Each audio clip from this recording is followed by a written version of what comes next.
What's up, everybody? I hope your week is off to a fantastic start. We are here again for another episode of Jump, Jump, Jump to It. Yeah. Two brothers in the huddle. It's your boy Jordan hanging out here on the West Coast, Best Coast. And I'm Jonathan hanging out in ATL. Yes, sir. And a very special, happy Black History Month to everybody out there celebrating the legacies, the lives, and the contributions that African Americans have made to this country and world. Well, let's jump into it, Monster. Championship Sunday. I know for some, man. pretty exciting. Way. And for others, not so good. We'll start with the first game of Championship Sunday. The Cincinnati Bengals went out to Arrowhead to face the Kansas City Chiefs. What'd you see from that game? I just saw a resilient team. KC started out very hot, controlled the game the first half. I mean, it was looking real ugly, real fast, and I was like, "Damn! I thought this was gonna be a better game." But hey, second half, that game was the tale of two halves. First half was all KC. Second half, Cincinnati came alive. They came alive. Man, what a ball game. What a great finish. I mean, totally wasn't expecting the comeback. You talking about down 18 points at halftime? Comeback, and it could have been more. Oh, easy. I mean, KC controlled the game from the start to the finish of the first half. You know, it was all Kansas City, but it seemed like they got a little bit of comfortable. They got comfortable in the second half, and those young hogs that's in Cincinnati wasn't having that. They're like, man, we got a chance to come back. We've been finishing games the last 4 weeks. Man, let's do it. Let's give it all we got. We ain't got nothing to lose. Man. You know, something to see. Hey, but hold on now. We had a bet. And I remember. We're still talking about the game. Exactly. This part of the game. And I remember you picked Kansas City. So I'm going to let that sit there. Go ahead. Go ahead. You picked Kansas City. Yeah. Yeah. So the Chiefs started out hot. 3 touchdowns in their first 3 possessions. I thought the pivotal moment of the game, the tipping point, what really changed in that game was the final drive of the second quarter. And I don't know, I mean, they're down inside the 10-yard line. Patrick Mahomes decided to throw the ball, check the ball down to the flats. They get no points out of it. You know, they go down 18, but they, could have been down 21, if not, 25 points. So great, I guess, stand-up defense by that Bengals defense, because that's where things started to shift. The second half, punt, interception, punt. Those were the first 5 possessions of the Kansas City Chiefs. Punt. Tyreek Hill did not touch the ball second half. Well, shout out to the Cincinnati Bengals defensive coordinator. Yeah, and they got some beef going on with Tyreek Hill. and the DBs. Look, the tale of two halves. I clearly Cincinnati figured something out. Some big plays happened in that game, but it was the second half when Andy Reid and Patrick Mahomes got shut out at home. That's pretty surprising, Monster. I will tell you that was the most surprising to me of that game. Joe Burrow, 250.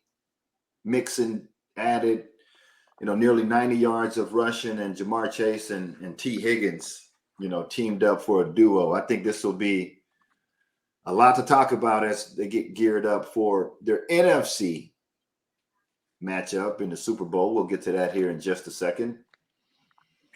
Yeah, I thought Higgins stepped up real big. when they were doubling Jamar Chase most of the game. You know, Higgins came alive in that one-on-one matchup. I'm sure he felt disrespected that they wasn't paying attention to him. But, man, that kid put them back in the game, put them in some great positions, continue to drive and pivotal points of the game. Man, and Joe Burrow, boy, Joe Burrow's something serious now. Joe Burrow is a young gun, a young slinger. I mean, look, we'll talk about the transition, the changing of the guards from all of the greats over the last 2 decades, we'll say, and a lot of the great quarterbacks who've retired and won championships, Tom Brady being one of them, and this new wave of young talent that's soaring through the NFL. I mentioned the beef between Tyreek Hill and the Bengals defensive backs, but it was Eli Apple and Tyreek Hill going at each other after the game. Yeah. Oh, man, talk about that, huh? Eli Apple called him a little baby cheetah, right? Why you call him a baby? Why you call him a baby cheetah? Well, you know what? Tyreek Hill ain't much to say. You know, here's my number. Give me a call. Yeah, you look, man. That's one thing about this crazy game is that boys are ultra competitive. You know what it's like to be an ultra competitor, and especially at this level. What do you think about Jamar Chase, though? I mean, if you look back and flash back a few years, he mentioned that Les Miles told him that he would only play cornerback and not receiver when he came to LSU, and now look at him. Well, that's why Les Miles is not at LSU. Because he didn't know what the hell he was talking about. I mean, this kid is definitely a flat-out damn receiver. This kid can catch. Now, we all know DBs can't catch. They fast as hell. They quick just like a wide receiver, but they can't catch. I mean, we see it time and time again. DBs in pivotal moments and crucial situations, you got to catch that ball, man. Yeah. Bang, butterfingers, like, damn. Like, yeah. That's why you're a DB. That's why you're a DB. Hey, wide receivers got the soft hands. DB got them brick hands, man. No, look, I'm telling you, this is what makes defensive backs so special, and this is the reason why DBs are the most athletic on the football field. Is because you're backpedaling, the guy is running at you full speed. You come out of your break, and you're driving the receiver. You have less than a second to get your eyes up and locate the ball. It's not just I know my route. The ball's coming. As soon as I turn around, it's there. You know, this is the reaction time to catch interceptions as defensive backs make their break is less than a second of recognition. They're special. We saw a few drops, and it may have cost the team in the NFC Championship game. It may have cost them the game, but we'll talk about that in a second. All right. Well, what's your damn? Did you see that moment of this AFC Championship game? My damn, did you see that moment had to come in overtime when Patrick Mahomes gave up an interception, which he rarely have done in the playoffs in Kansas City. My boy Jesse Bates with the tipping over those. Gotta get those. Damn right. Von Bell was there to make the pick. Von Bell, you had your boy back. Crucial moment in the game, baby. What a way to put Patrick Mahomes and the Kansas City Chiefs ass out the playoffs. They gone fishing, dog. They down in South Beach right now, gassing up those boats. They going deep sea fishing, baby. That's my damn. Did you see that moment? Patrick Mahomes throwing an interception. Man, Patrick that's Mahomes, his second interception of his career in the playoffs. It's his second interception. Two picks in this game alone. Came at a crucial moment. Crucial moment. But, man, damn. Did you see that? Damn. Yes, I did. And that's all Joe Burrow needed. To go down there and set his team up and kick them right into the Super Bowl. Congratulations to the Cincinnati Bengals. I think it was more so mixing. I Mixon ran the ball damn near down the Kansas City throat. I mean, if you look at how the players played once the Bengals got the ball after that interception, it was like they gave up. They were like, shit, it's over now. It's winning, baby. We're going to go win this. It's over. And Look, Cincinnati like, shit, we going down to score. What's up? Damn right. Damn right. Look, it is the year of the Tiger. Just saying. Joe. Just saying. Well, let's find out who they're playing. Everybody knows the NFC matchup, the NFC West, NFC Championship matchup between the LA Rams and the 49ers. And wow. How about that matchup, Monster? What stood out to you? Well, here we go again. A tale of two halves. 49ers basically dominated the first half of the Rams. I mean, again, I'm thinking of this is about to be another 49ers butt kicking, but somehow, some way, those damn Rams got the job done, which we all expected them to do, but they damn sure made it hard. I tell you that. A great ball game. Great ball game. You couldn't ask for more. The Rams came back, put themselves in the position to stay at home and host their own Super Bowl. This is 2 years in a row that a team gets to stay home and host their own Super Bowl. That's special. Very, very, very rare in the NFL. Very rare. That's special. And, you know, as a player, I'm not even a Rams fan, obviously, but as a player, I mean, that's pretty damn cool, man. 2 home games and we world champs. Yeah. Look, I give Matt Stafford, you know, a lot of props and a lot of credit. I mean, you mentioned the 49ers, 21 unanswered points after the Rams went down, an 18-play drive. They started on their own 3-yard line to score first. But it was really all about those Rams receivers, Monster.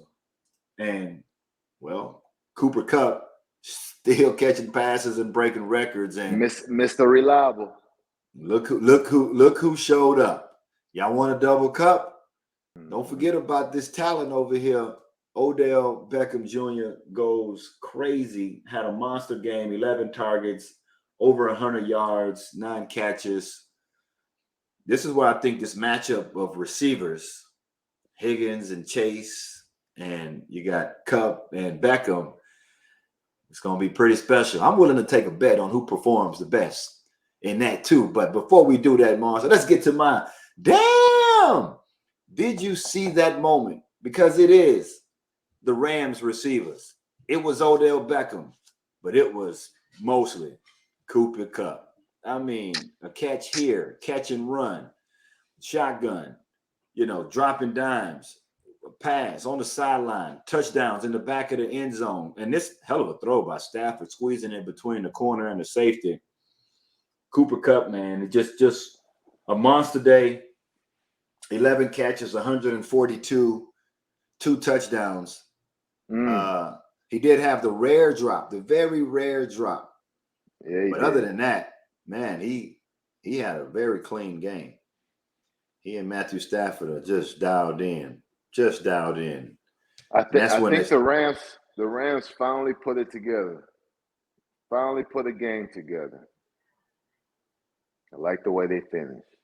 That's when they started figuring things out.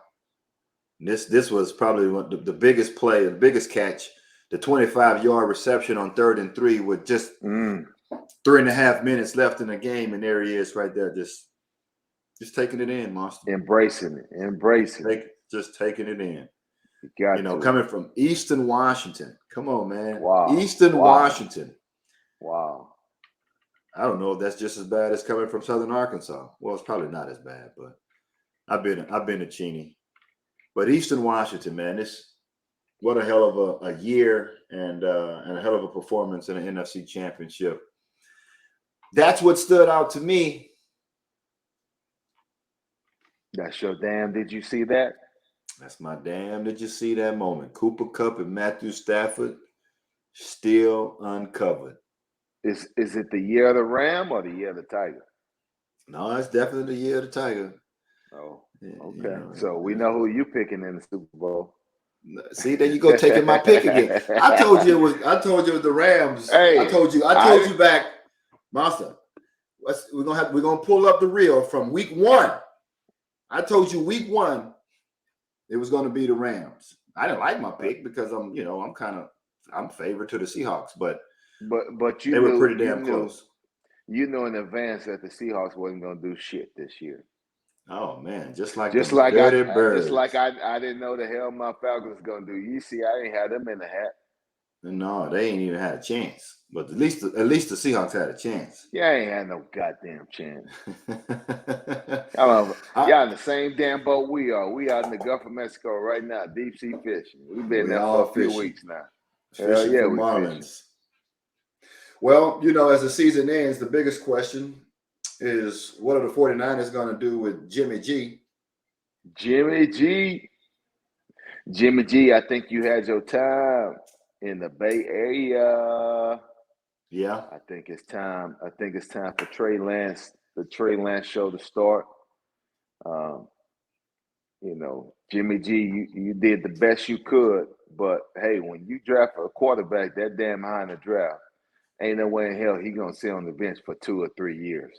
Aaron Rodgers did it. Aaron Rodgers did it. Yeah, but Aaron Rodgers was behind a Hall of Famer.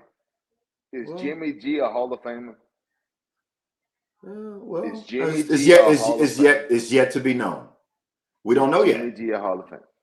We don't know yet. Okay. We don't know yet. Well, if he was a Hall of Famer, they damn sure wouldn't have drafted Trey Lance at that damn high in the draft. So we see what the 49ers are already thinking about. Well, why did the Colts get rid of Peyton Manning? Hey. Why did the Bucs why did the Patriots get rid of Tom Brady? I think Tom Brady got rid of the Patriots. But here's the thing. Here's the thing. What Peyton Manning. I think all as players, we all know that that day will come eventually when you get cut. It's inevitable. You know what I mean? It's inevitable. Once you're in the door, it's going to be a day where you get cut. And I think for Peyton Manning, he just wanted to leave it at being on top when being in Indy. I felt like Indy was at a point where they was about to start over and refresh the roster, the locker room, etc. So it was smart for him to continue on his career because he didn't want to retire at that moment. What better way to go to Denver, who has a great defense, great offense at the time, and just contribute your attributes that you have to the game and put together a Super Bowl team, in which they did. So, I mean, Peyton Manning did it before Tom Brady. Tom Brady did it with the Bucs. And ever since then, the damn Denver Broncos and John Elway can't fucking find a quarterback. Excuse my F-bombs right there. But I'm just saying, man, you one of the best damn quarterbacks to play the game, but you can't seem to bring one in and groom them. So the question is, where's Jimmy G going next year if he's not in the 49ers uniform? I could very well see Jimmy going down to Tampa Bay. Really? I think there'll be a good spot. I think there'll be a good spot for him. I think he can beat out the quarterbacks that they have on roster today. But who's to say they won't draft a quarterback this year in the draft or pick up somebody, outside of Jimmy G. But I think it'll be a great fit. I think he's a pocket quarterback, which Tom Brady was, somebody that could sling it. But he probably just need, somebody else in his ear to give him another look at the game from a different view and to make him more successful than he's been in the league thus far. Well, here's what we don't know: who the offensive coordinator will be. If Leftwich is in consideration for a few of those head coaching vacancies, we'll see where Leftwich ends up and who replacing him as the OC. Well, we're talking about quarterbacks. We're talking about Tom Brady. Tom Brady made it official today. Made it official this week. I'm retiring. 22 years, Monster. 22 years. That's a damn long time, I tell you that. I never dreamed of playing in the NFL. 22 years? Wow. 22. You talking about somebody that started from the bottom. Hey, that man was a backup quarterback to Drew Bledsoe. Probably never thought he would see the day and light and time on the football field until Drew got hurt. Till Drew got hurt, he made the most. He made the most of it and never gave it back. 22 Wow. years as a starter, man. That's insane. That's crazy. Unheard of. Goes down in the record books as one of the greatest of all time quarterbacks to ever play the game. Hats off to Tom Brady. Congrats on a great career. Enjoy your retirement. I'm sure you're going to be doing something with football in the future, but congrats to you, man. You deserve it. You earned it. Congrats. Wow. Yeah, definitely the ultimate competitor. But I'll tell you this: now that Brady's retiring, Grunk's retiring. Grunk ran the party anyway. Man, he ain't gonna miss nothing. That's my quarterback. My quarterback gone. I'm going with him.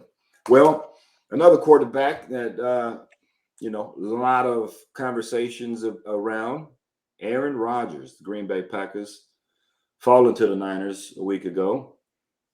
Is Aaron Rodgers coming back to Lambeau, or did he throw his last touchdown pass as a Green Bay Packer? I think Aaron might be ready to move on. I think he, like we talked about earlier, what Tom Brady and Peyton Manning, coming to their career in their teams that they started with and going elsewhere. Brett Favre did it as well. It's just a trend. It's the trend now that once you get of age and you get so far in the game that, at some point the organization has to start over. And being that deep into your career, you ain't got time for that. You ain't got time for that. You ain't got time to start over. That's just a wasted year of your career. So if it works out for him, there's very well some good teams out there that he can go to. Russell being up in the air right now, Seattle might be an option. But we got to find a team that got the most money. Well, let's put it as that. The team who has the most cap space. Okay. Because Aaron Rodgers is about to get $30 million a year. There's no question about that. 25 to 30 million. It's probably more like 40, but okay.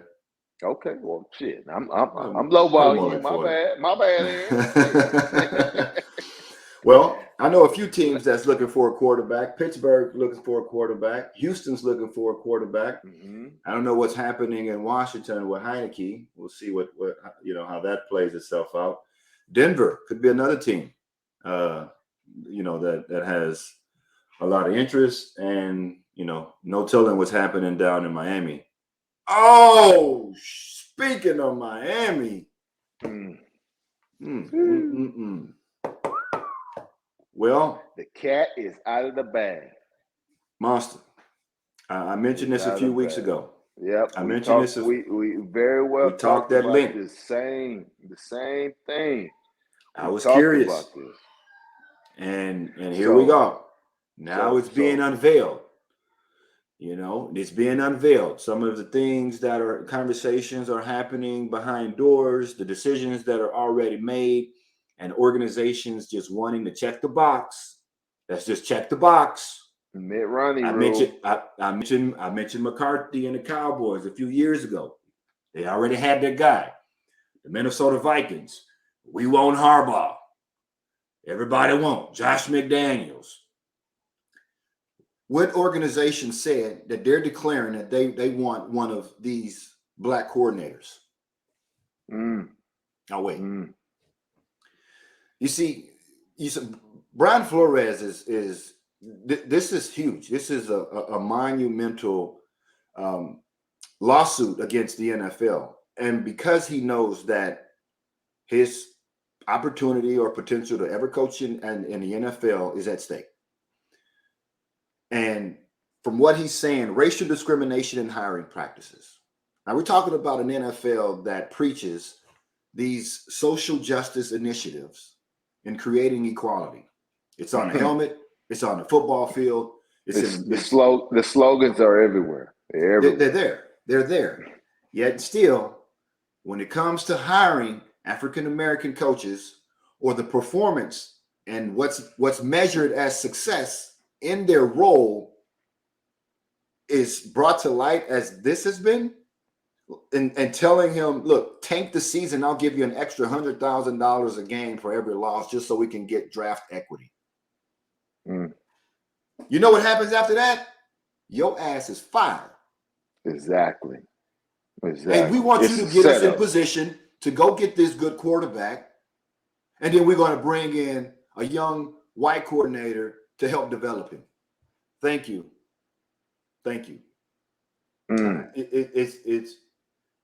It's a shame, honestly. It really is. And here's what you're going to get from the NFL: deny. They're going to deny it. But what Brian Flores is doing right now is a monumental lawsuit and putting himself at the position to create change and equality for other African-American young coaches to have opportunity in leadership positions in the NFL. What are your thoughts? There should be more. It's not just Brian. I'm sure there's a lot of other NFL African-American coaches out there who had the same. It's just crazy to me, because here we are in 2022 talking about the same thing we're talking about in 1960, 1950. I mean, it's just a continuation of the same pattern. But yeah, let's look at the NFL. They jumped on the back of when George Floyd passed away and talk about equality and racial justice. But here we are talking about the same thing happening in your business. So what are you saying? You saying that you only do it because it looks good on the front page, but on the back page we're not following those rules. We do our own damn thing. Yeah, we'll make it look good. Hey, we'll have a black head coach come in. We'll be drunk because we've been partying all night. We really don't give a damn about the interview because we already know who we want to hire. We already have the two candidates that we want to sit down really in front of us and legitimately have a conversation and talk about winning. I think that Brian dealing with the NFL and hiring practices for African American coaches, he felt like it was time to step up, and the time is now. It's not time to be quiet anymore. It's not time to take the slap on the face and take it as a man and continue on and do the best you can and look for the next opportunity. No, the time is now. This man is giving up his livelihood to stand up for those who have been in situations like he been, but was scared of the repercussions for coming out and doing this. But Brian, man, I salute you. You're a real G for doing this. Man, my hat's off to you. I hope there's more coaches out there that has dealt with this situation that need to come forward. I mean, we could talk about Eric Bieniemy, who was a damn good offensive coordinator, but his ass ain't got a damn opportunity yet. Keith Armstrong, a special teams coach who's been around for many years in the NFL, never got an opportunity yet. And that's just to name a few. There's plenty more out there. There's plenty more out there that we haven't talked about, or they haven't talked about it in front of the media, but have dealt with it. Man, it's time to change the narrative. You want us in your league? Show us respect, not just as players, but as coaches, as motherfucking leaders in the goddamn front office. Give us our damn respect.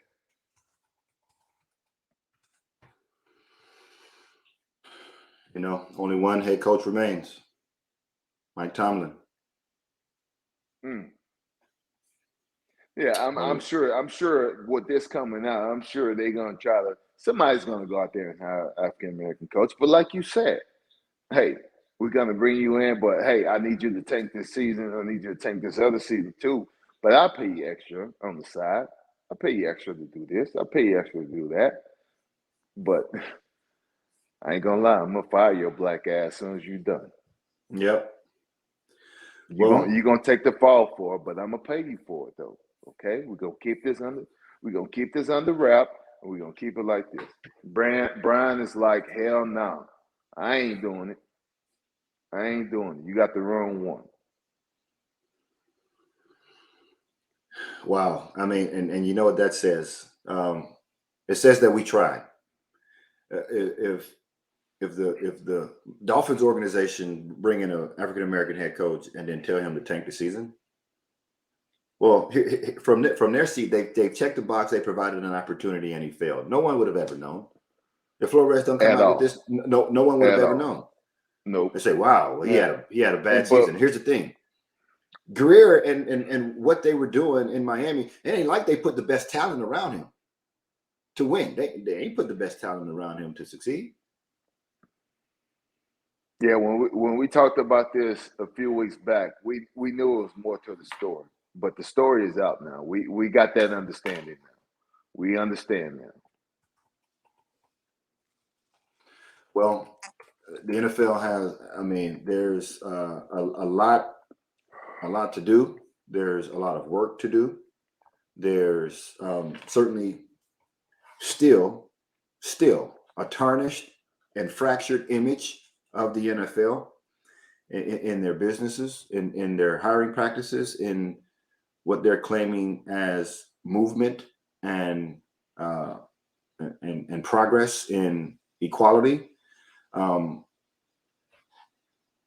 Again, we're still looking for these other opportunities, and again, not just in football operations, but in business operations. The opportunities for African Americans and people of color to have leadership positions in the NFL is something that the NFL needs to address in a major way, that not only is a slogan or a damn campaign, but there's actual measurable results from these initiatives in which they're campaigning. That's when we really start to see the change. So Brian Flores, on day one of Black History Month, you set the pace. Damn right.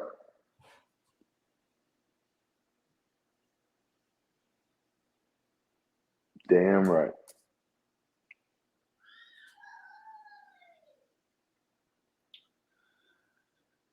Well, last game of the season, Big Monster.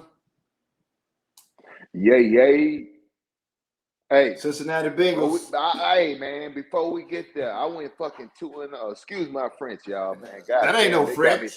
They got me pissed off right now about that, man. It's just crazy that he got to do a damn lawsuit just to get respect. No, which is crazy to me, man. Do it. Damn right. Do it. Do it. Let's go. We just talk about it. We want to have these uncomfortable conversations. We want to see change. We talk about change. Well, let's actually create change. They don't want to have the conversation in the media. They rather have it behind closed doors. You know, say what they want to say behind closed doors, but never get to the media forefront. Why? Because the NFL is all about protecting the brand, protecting the shield. You know, as players, we knew that. But now, being on the outside, you see it more and more than what you did when you were playing. And it's like, well, damn, how did I didn't see that then? No, you're like they just validated everything that I've been thinking. They've been doing this. Yeah, for sure. Yeah, man. Damn. We could talk about that forever, but this will be something that's going to be going on for a minute. So we got time to really break this down and really talk about it in depth. But you got whooped this weekend. I went 2-0 for the record, y'all. I went 2-0. and you took both my picks. I gave you both picks. I told you. What are you talking about? How you take the Rams? First of all, you're a 49ers fan, but you take the Rams. Man, you took my NFC pick. Never ever liked the goddamn 49ers. Okay. Even as a kid, I ain't never liked the 49ers. You was the only kid, maybe one or two more. Me and Billy Bob. That like the 49ers from damn Texas. How the hell you like the 49ers and you live in Texas? Now I'm on the West Coast. So see how that all works out? You know, and you still don't like them. I mean, I don't not like them. In certain situations. I have no alliance. I have no alliance to them. So it's not like I have a reason. My two favorite franchises are right here, baby. One in the AFC and one in the NFC. Okay. All right. We'll let the people think that. We'll let the people think that one. You got something. But yeah. So what you getting, Big Brother? Because Big Brother won this week, baby. Big Brother won. And don't get it twisted. I picked the Rams too at the beginning of the season. So okay, I tell you what. Yeah. What you gonna get, Big Brother, baby? I'll tell you what. I'll get you a personalized bobblehead doll. Your way, coming your way. Expedited, fast service, 2-day delivery, bobblehead. Man, I don't want that shit. I tell you what, I need a let's see. Let me get a 58 degree wedge. How about that? I need to put that in my bag. 58. How many wedges you got? You can only carry 14 clubs. Damn. I only got 2 wedges right now. A gap wedge and the 60. That's it. I know. You need more tools, man. You need some more tools in the toolkit. No, I don't. I got my game done, Jordan. I got my game done, baby. You're doing a lot of bumping and running in around the green. Nope. I know how to. Hey, I know how to freak the ball, baby. Ooh, freaking like a black and mild. I got soft hands. Soft hands. Soft hands around the green, baby. Big man with soft hands. Big man with soft hands. Soft touch. SOFT. Soft. Yeah, I said it. Soft. You got to put the on the end. Yeah, soft. What you gonna do? You swelling all up. You getting all swole up over there. Okay, 58 degree. You got it. All right, let's talk about the Super Bowl. First of all, question is, what receiving group has the bigger game? You got Odell, Cooper Kupp. You got the young gunners, Chase and Higgins. I guess if you're picking the Bengals, then I guess you think that the Bengals gonna have a bigger game. Who you picking, by the way? I'm gonna give you pick. I'll give you the pick. Man, Cincinnati been hot for the last month. I mean, red damn hot. Red damn hot. Been on the run. But the Rams been good all year. They've been good all year. They had a few games where they, could have won, but should have won and didn't. But hey, that's part of the game. That's why you play. But to be at home at your own Super Bowl, I mean, that's nothing like that. It's like a home game for them. And I just think that this year is the time that McVay and his Rams come together, put it together, and win themselves a Super Bowl. Wow. Hey, like we said, the Rams were all in. About 2 months ago, we said the Rams were all in when they grabbed Odell Beckham. They was trying to win it in October. Von Miller and Matt at quarterback, getting him in the offseason. I mean, you talking about game changers right there. So the Rams been all in since last season, since the end of last season. Since the very beginning, they've been all in. Look, I knew I should have called Vegas a long time ago. Ooh, there's some people that's hurt out there, and there's some people that's happy out there. Yeah. So it sounds like you're taking the Rams. Cool. All right. I'll take the year of the Tiger. The young Gunners. Joe Exotic and the Bengals. Yeah, I'll take the young Gunners. You know what? And I'm gonna show up with my turtleneck and my chain on too on Sunday. What about the Cartiers? Oh the man, Cartiers. You gotta have the Cartiers on. Gotta have that. Let me show you how cool. Let me show you how cool Joe is. This is how you gonna walk into the stadium on Super Bowl Sunday. Check him out.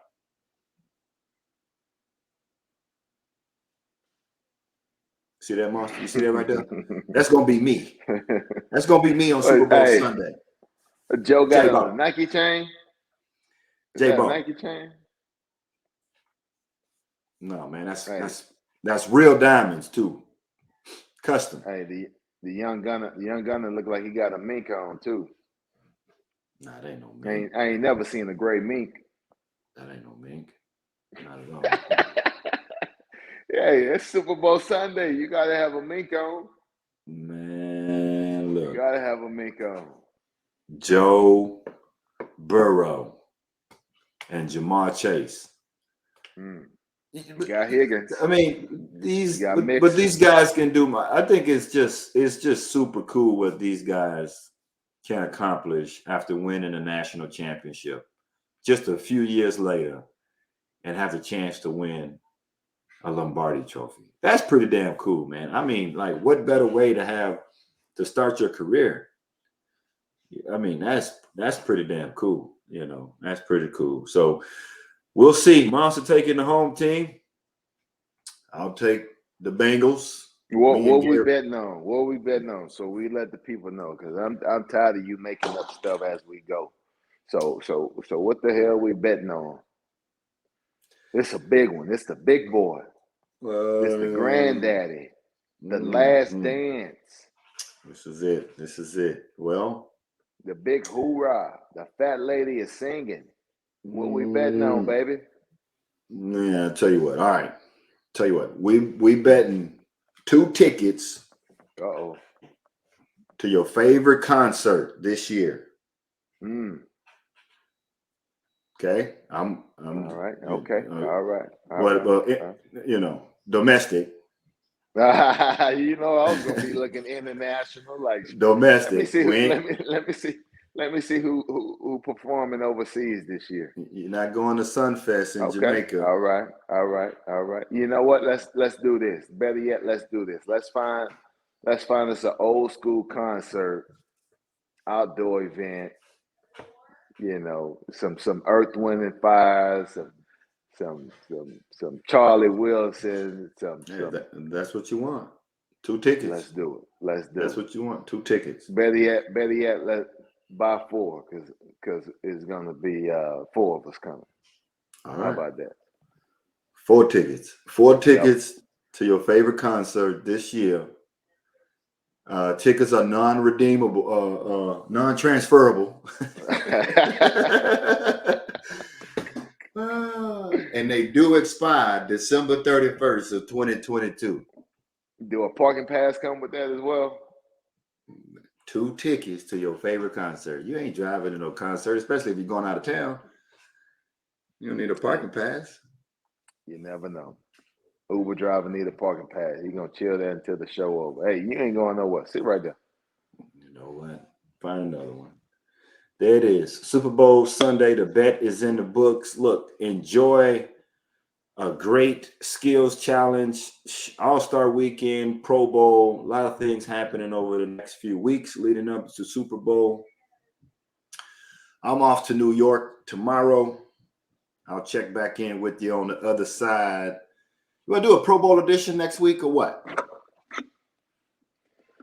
Let's do it. Why not? The Pro Bowl's in Vegas. Let's do it.